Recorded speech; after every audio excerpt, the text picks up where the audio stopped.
Hey guys, Dr. Ben here, F8 Well Centers. Welcome. I'm going to talk today about gluten and about how this can actually stimulate autoimmunity. We've all heard about gluten.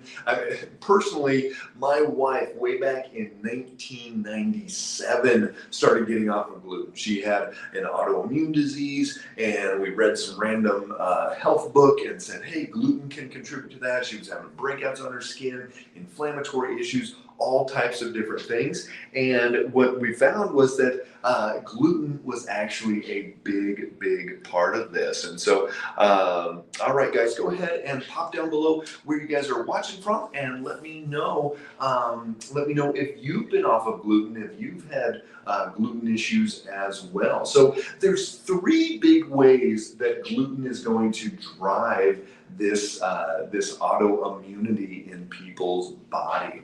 And so one of the first ones is that the body recognizes gluten as a foreign substance, as a foreign invader, and it's going to rev up the immune system for this. So gluten in and of itself is not this bad thing. It's not this bad protein. It's not this thing that's like, oh my gosh, gluten is the worst thing ever, and people have had these issues their whole life.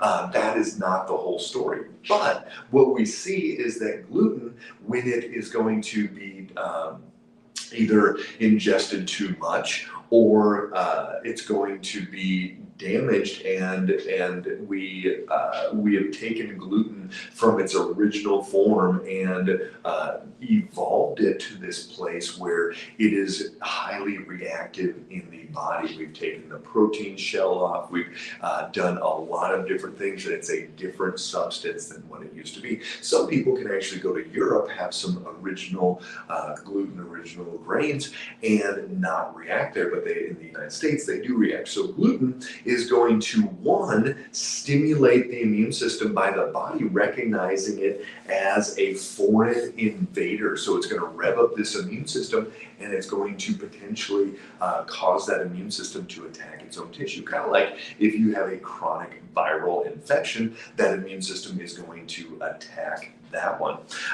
Number two is it's going to cross-react, and it's going to be something that we call cell mimicry. Cell mimicry is where, like, the little ducts in your eyes that secrete the fluid and keep you lubricated, that has a cell mimicry with gluten. So some people with gluten, celiac, different wheat sensitivities, things like that, can get really dry eyes. And when they go off gluten, they stop attacking those, they can start regenerating, and they do it. Thyroid is another one. So a lot of people with Hashimoto's, every time you ingest gluten, it's going to stimulate that autoimmune and cause that damage in the thyroid.